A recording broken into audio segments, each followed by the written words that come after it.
I don't think ये पहला video है जो आपने इस टॉपिक पे देखा है या आप देख रहे हो। इसके पहले भी आपने बहुत वीडियोस देख रखा है होगा इसके ऊपर, तो उसके ऊपर ही मैं सबसे पहले कुछ कहना चाहूँगा कि वीडियोस आप पहले इन वीडियोस को मतलब मल्टीपल वीडियोस देखना बंद कीजिए। ये एक एडिक्शन की तरह है। ऐसे बैठ के 8-10 वीडियो देखने से कुछ फ़ायदा नहीं होगा। हम जैसे स्टूडेंट्स या फिर एस्पिरेंट्स जो पढ़ चुके हैं, हम वीडियोस बनाते रहेंगे। हर वीडियोस में थोड़ा अलग कुछ आपको सुनाई देगा, बट ओवरऑल हम सब एक ही चीज़ को कहते आ रहे हैं। मैं शॉर्ट में कह देता हूँ, मैं शायद ही कुछ बोलूँगा जो आपने पहले किसी वीडियो में ना सुना हो सकता है मेरे से भी बेहतर किसी ने इस चीज़ को आपको ऑलरेडी कह रखा है, और जो मैं कहूँगा वो भी कोई और बंदा दूसरे वीडियो में कहेगा। पर इससे कुछ फ़ायदा नहीं होगा अगर आप इससे कुछ मतलब इसको आप इम्प्लीमेंट नहीं करते हो। आप इस वीडियो को अगर ऐसे ही जस्ट बैठ के देख रहे हो, खाना खाते समय देख रहे हो, कोई फ़ायदा नहीं है। आप एक कॉपी लीजिए, जो भी चीज़ मैं कहूँगा या फिर जो भी चीज़ किसी और वीडियो में कहा था, उस चीज़ को आप नोट कीजिए। एक नोटपैड में पॉइंट वाइज लिख लीजिए। आपको पता लगेगा कि ऐसे वीडियो मतलब अगर आप सिंसियरली इस चीज़ों को पॉइंट्स में लिख लेते हो तो वहाँ से ही ख़त्म हो जाता है। उसके बाद आप फोकस कीजिए उसे इम्प्लीमेंट करने में, क्योंकि उसी चीज़ में लोग रुक जाते हैं।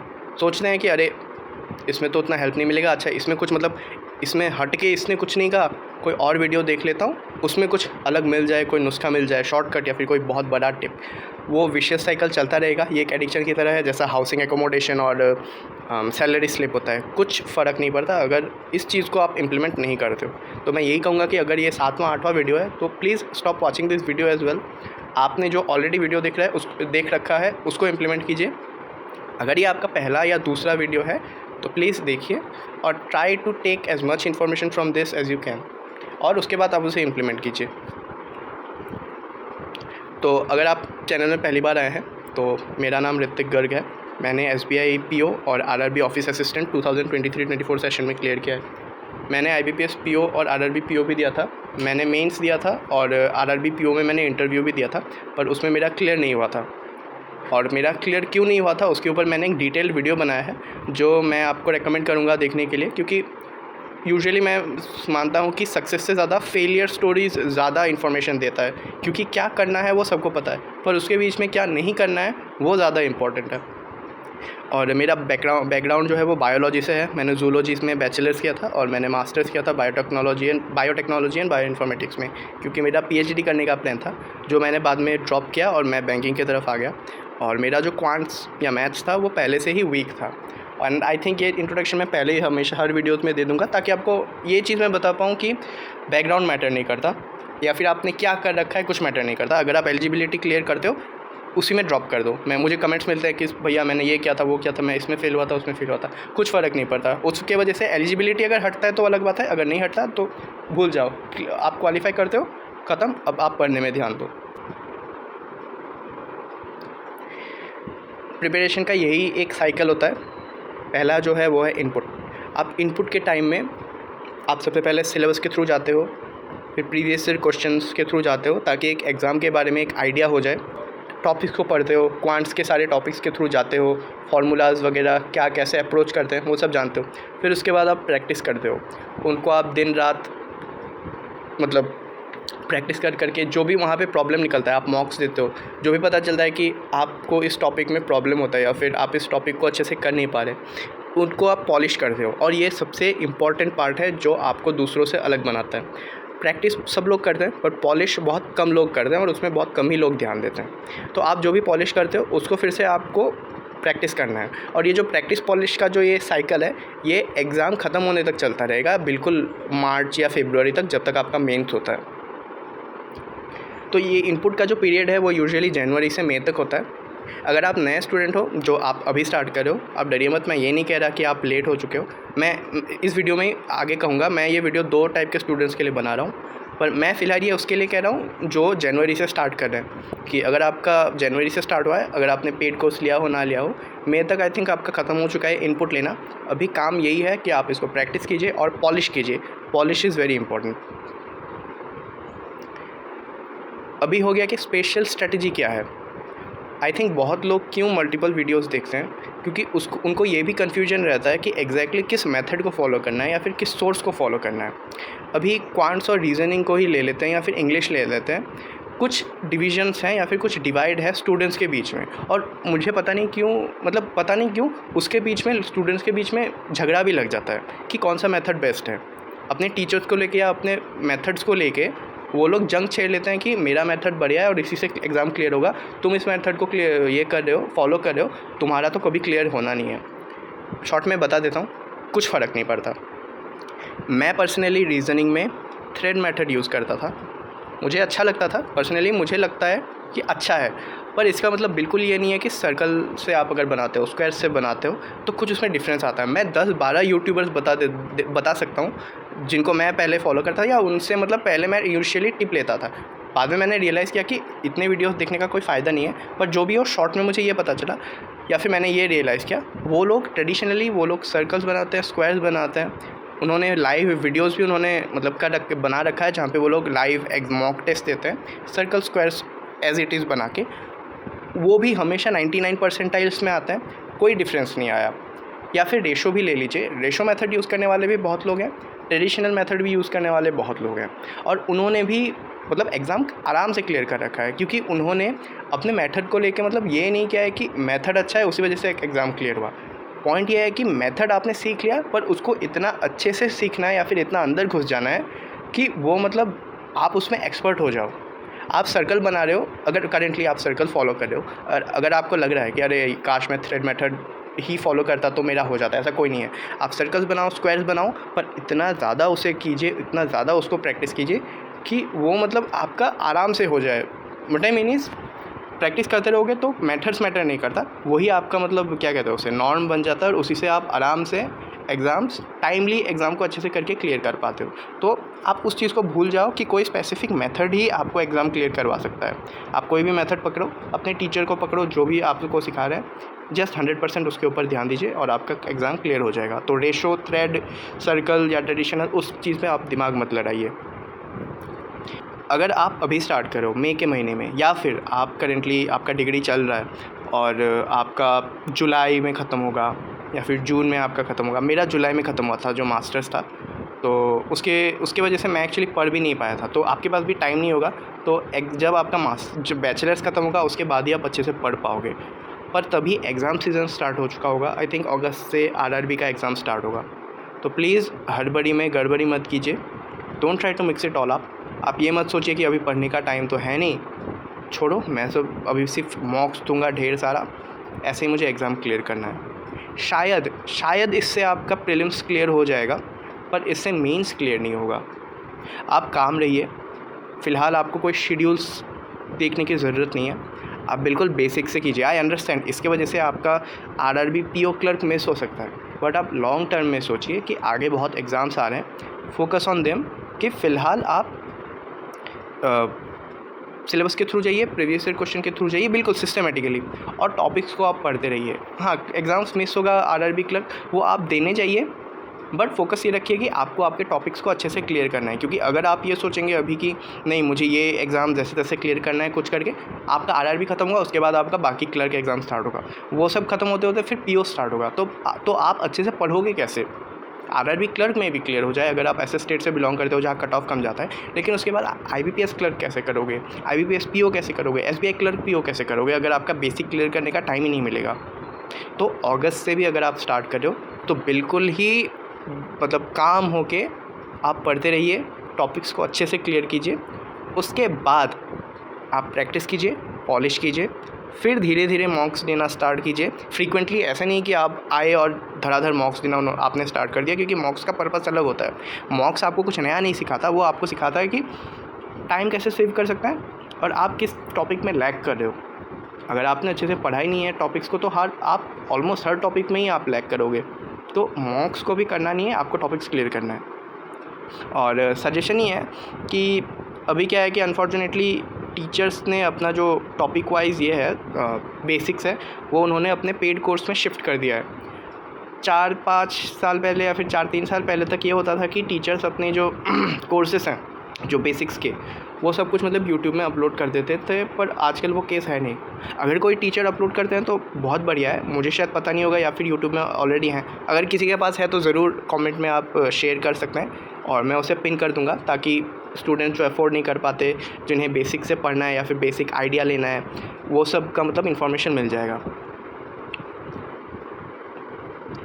दूसरा है कि जो एक्सपीरियंस स्टूडेंट्स हैं या फिर जो जनवरी से पढ़ रहे हैं, तो उनके लिए भी यही कहूँगा, प्रैक्टिस और पॉलिश ही एक चीज़ है जो आपको करना है, करते रहिए। अगर आप पुराने स्टूडेंट्स हैं तो मेरे पास आपको बताने के लिए कुछ नहीं है, बस यही है। अभी ऐसा हो जाता है कि मेरे भी बहुत दोस्त हैं जो मेरे साथ दे रहे थे और बहुत ही छोटे मोटे रीज़न्स की वजह से उनका क्लियर नहीं हो पाया कोई ये एग्ज़ाम, मतलब कोई स्टेज क्लियर नहीं हो पा रहा, पर मेरा हो गया। उसका मतलब ये नहीं है कि वो लोग मुझसे कम इंटेलिजेंट हैं या फिर मैं उनसे ज़्यादा इंटेलिजेंट हूँ मेंस में, तो वो अलग बात है। आपको बस ये कहूँगा कि प्रैक्टिस कीजिए, पॉलिश कीजिए, यही साइकिल आप रिपीट करते रहिए। और एनालिसिस बहुत ज़्यादा इंपॉर्टेंट है। अपने प्रॉब्लम्स को आप देखिए कि किस टॉपिक में आप लैग कर रहे हो या फिर ऐसा क्या है कि जो आप मल्टीपल मतलब टाइम्स रिपीट कर करके गलती कर रहे हो। फिर शॉर्टकमिंग्स आप सब कुछ लिस्ट कीजिए, क्या प्रॉब्लम है। और ये कमेंट में हमेशा देखता हूँ कि लोग मुझे कहते हैं, या फिर जो लोग मतलब 2-3 साल से दे रहे हैं, कि मेरे एग्ज़ाम्स क्लियर नहीं हो रहे, प्लीज़ हेल्प, कोई आप हेल्प कर दीजिए, कोई स्ट्रेटजी बता दीजिए। ये जो स्टेटमेंट है कि मेरे एग्ज़ाम्स क्लियर नहीं हो रहे, ये बहुत वेग मतलब स्टेटमेंट है, क्योंकि ये ना आपको हेल्प करता है जानने में कि आप किस चीज़ में लैग करते हो, ना मुझे ये हेल्प करता है। मैं मतलब कह क्या सकता हूँ इसमें अभी कि पढ़ते रहिए, प्रैक्टिस करते रहिए, हो जाएगा। उससे ज़्यादा मैं कुछ नहीं कह सकता। आपको खुद एनालाइज़ करना है कि मेरे एग्ज़ाम्स क्लियर क्यों नहीं हो रहे। सबसे पहले तो आप सब्जेक्ट्स को बांटो। सबसे बड़ा प्रॉब्लम किस टॉपिक में है, कि उस टॉपिक में एग्जैक्टली क्या आपका क्लियर नहीं हो रहा। आप अरिथमेटिक में आप गलती कर रहे हो, या फिर आपको स्पीड मैथ्स ही नहीं आता। इंग्लिश में अगर आपको सेंटेंस ही कंस्ट्रक्ट नहीं करना आ रहा, तो एग्ज़ाम्स थोड़ा मतलब आपके लिए थोड़ा दूर है एग्ज़ाम क्लियर करना। आपको पहले उन सब चीज़ों को क्लियर करना होगा। रीज़निंग में क्या प्रॉब्लम है, कोई स्पेसिफिक पज़ल है जो आपको नहीं आता है, या फिर आप सोच रहे थे कि अरे इसको नहीं करने से भी होगा, या फिर इसको छोड़ देना, ये कहाँ आएगा, पर वो आ गया, वो भी डिफ़िकल्ट ये में आ गया, डिफ़िकल्ट एक उसके उसी टॉपिक में एक पज़ल आ गया। तो हर एक टॉपिक को पहले आपको पॉलिश का मतलब, मैं ये हम बार बार रिपीट कर रहा हूँ, पॉलिश ही कीजिए, अब वही सबसे इम्पॉर्टेंट पार्ट है। अगर सिलेबस अभी भी कंप्लीट नहीं हुआ तो प्लीज़ उसे कंप्लीट कीजिए, वो बहुत इंपॉर्टेंट है। इवन फॉर एक्सपीरियंस स्टूडेंट्स, जिनको मैंने देखा है कि वो लोग सोच रहे हैं कि इन सर्टेन टॉपिक्स को मैं छोड़ देता हूँ, बाकी सब कर लेता हूँ, और एक बार जो छोड़ दिया 2-3 साल पहले, उसको फिर वापस पकड़ा ही नहीं। सोचा है कि ये नहीं करने से भी होगा, छोड़ो, रहने देते हैं। ऐसा नहीं है। अपने टॉपिक्स को पूरी तरह कंप्लीट कीजिए, सिलेबस को 100% कंप्लीट कीजिए। उसके बाद आप अच्छे से मतलब एनालिसिस कीजिए और उनको प्रैक्टिस कीजिए। तो एक्सपीरियंस स्टूडेंट्स के लिए फ़िलहाल मॉक्स इंपॉर्टेंट होगा, कि मॉक्स दीजिए, एनालाइज़ कीजिए, इशू कीजिए, मतलब इश्यूज़ को लिस्ट कीजिए, फिर मल्टीपल उसी टॉपिक के क्वेश्चंस को बार बार आप सॉल्व कीजिए, वैसे टाइप के क्वेश्चंस को सॉल्व कीजिए। और ये चीज़ आप 2-3 दिन कीजिए लगातार, और उस टॉपिक को लेके बैठ जाइए, बाकी सब छोड़ दीजिए। अगर कोई दूसरा आपका शेड्यूल है, 1-2 दिन के लिए जीए कीजिए, पर बाकी टॉपिक्स छोड़ दीजिए। सपोज़ क्वांट्स का आपका प्रोबेबिलिटी टॉपिक आपके लिए ये है, डिफ़िकल्ट लग रहा है, आप उसमें गलत कर रहे हो, तो 2-3 दिन उसी के ऊपर बैठ जाइए। चाहे तो वापस बेसिक वीडियोज़ देख लीजिए कि कैसे करते थे, कैसे नहीं। अगर कोई स्पेसिफिक टीचर्स से आपको आता नहीं है, या फिर आपने जिनका कोर्स ख़रीद रखा है उनसे आपको वो टॉपिक समझ में नहीं आ रहा है, इट्स ओके। आप यूट्यूब में जाइए, कोई और टीचर से सीख लीजिए। पॉइंट है कि उस टॉपिक को क्लियर करना है, चाहे जैसे भी हो, जहाँ से भी हो। एक बार जब 2-3 दिन में क्लियर हो जाए, और जो शॉर्टकमिंग्स हैं उनको आपने पॉलिश कर लिया, वापस मॉक दीजिए। ऐसा नहीं कि हर दिन मॉक देना ज़रूरी है, मॉक 3-4 दिन बाद दीजिए, तभी मतलब मॉक का जो यूटिलाइजेशन होता है वो बेस्ट होता है। मॉक का क्या है, आपको बस देखना है कि आप कितना स्पीड कर सकते हो, या फिर एग्ज़ाम में आप किस तरह डिसीजंस लेते हो, पर उससे पहले आपको टॉपिक्स को जानना ज़्यादा ज़रूरी है। अब मैंने क्या किया था अपने टाइम में, जनवरी से जून, मैं 2023 की बात कर रहा हूँ। मैंने एक्चुअली प्रिपरेशन अच्छे से 2022 के मिड से स्टार्ट किया था, जब मेरा मास्टर्स ख़त्म हो गया था, जो मैंने मेंशन किया। तो मैं हमेशा स्पीड मैथ्स से रिवीजन स्टार्ट करता हूँ। ये मैंने हमेशा किया था, ऐसा मैंने बंद नहीं किया था ये सोच के कि अरे मेरा तो अभी ये क्लियर हो चुका है, छोड़ देता हूँ, मतलब स्पीड मैथ्स प्रैक्टिस करना। क्योंकि ये पता नहीं होता है कब आप भूल जाते हो एग्ज़ाम में, क्योंकि ये आपके टंग टिप में होना चाहिए। डी मास मतलब डिवीजन, मल्टीप्लिकेशन, एडिशन, सब्ट्रैक्शन, ये सब कुछ आप फ्रैक्शन ऑफ अ सेकंड में आपको करना आना होगा। फ्रैक्शन टू परसेंटेज क्या होता है, 1/6 क्या होता है, 1/7 क्या होता है, 1/8 क्या होता है, स्क्वायर्स, क्यूब्स, और रैंडम मल्टीप्लिकेशंस। अब ये मैं कहाँ से प्रैक्टिस करता था, मैं एप्लीकेशंस जो होते हैं यूट्यूब, ये गूगल प्ले स्टोर में मैथ्स के, वो सब मैं यूज़ करता था। मैं एक स्पेसिफिक मतलब करता था जो मैं मैथ्स वाले वीडियो में बता दूंगा। उसने बहुत हेल्प किया। मैं सुबह उठता था, उस एप्लीकेशन को यूज़ करता था, तो मेरा वो जो fraction percentage, square, cube, random multiplication, division multiplication, ये एडिशन सब्ट्रैक्शन है, वो सब कुछ एक साथ हो जाता था। मैं इनिशियली एडिटोरियल्स भी करता था, पर मैंने वो बाद में छोड़ दिया। मैंने स्टिल ये चीज़ इसीलिए लिखा है क्योंकि वो मेरा मतलब ये था, डिसीजन था, क्योंकि मैं इंग्लिश में पहले से अच्छा था, मैं इंग्लिश मीडियम से ही हूँ और मेरा इंग्लिश पहले से अच्छा था। तो मुझे लगा कि इससे अच्छा मैं सिर्फ मॉक्स के थ्रू ही, जो मेरा प्रॉब्लम होता था, मैं मॉक्स के थ्रू ही जान लूँगा और उसी को मैं प्रैक्टिस करूँगा। और उस चीज़ से मेरा मतलब हो गया, क्योंकि मेंस में भी मुझे 40 में से 30 मिला है IBPS PO में, और RRB PO में 40 में से 29.5 मिला था। तो मेरे लिए ठीक था। पर अगर आप वीक हो तो आप पढ़िए, एडिटोरियल्स हेल्पफुल होता है, लेकिन आई वुड सजेस्ट कि आप यूट्यूब वाले एडिटोरियल्स को फॉलो करने की जगह खुद एडिटोरियल्स पढ़िए। और डिफ़िकल्ट एडिटोरियल्स पढ़ने की ज़रूरत नहीं है, depending upon your familiarity with English, या आप इंग्लिश में कितना मतलब आप वीक हो, स्ट्रॉन्ग हो, उस हिसाब से आप कोई ईजी है पकड़ लीजिए। मैं तो कहूँगा आप बच्चे वाले स्टोरी का जो वो छोटा बुक होता है वो भी उठा लो, अपने आसपास अगर पढ़ा हुआ है, या फिर आपके भाई बहन अगर हैं उनके ये बुक्स को भी उठा लो। ऑनलाइन क्लासेस करता था मैं, पर मोस्टली मैं रिकॉर्डेड करता था, और मैराथन्स में लाइव करता था, क्योंकि मैराथन्स में वो लाइव जो पार्ट होता था वो हेल्प करता था, मतलब कांस्टेंट रहने के लिए, या फिर ये सोचने के लिए कि अरे मेरे साथ 700-800 बच्चे पढ़ रहे हैं तो मैं क्यों रुक जाऊँ। तो वो चीज़ मोटिवेट करता था।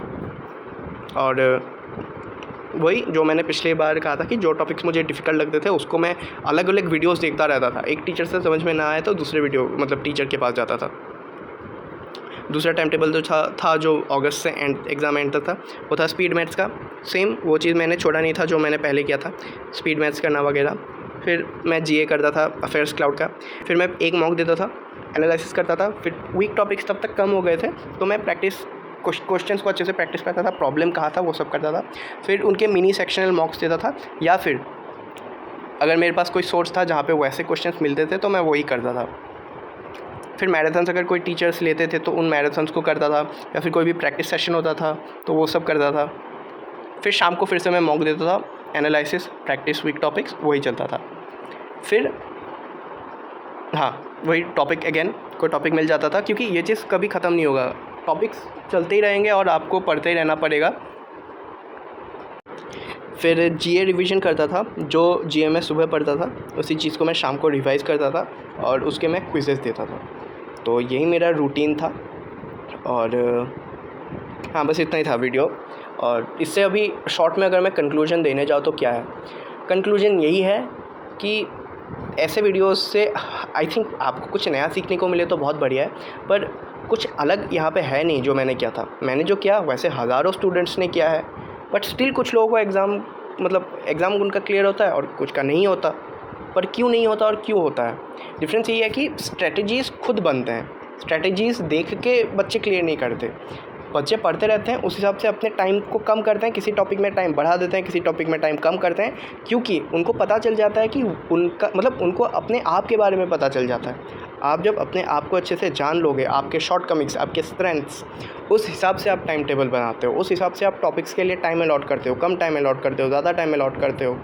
तो अगर मैं कोई चीज़ 2 घंटे में करता हूँ, आप उस चीज़ को डेफिनेटली 6 घंटा लगा दो, अगर 6 घंटा लगाने की ज़रूरत है।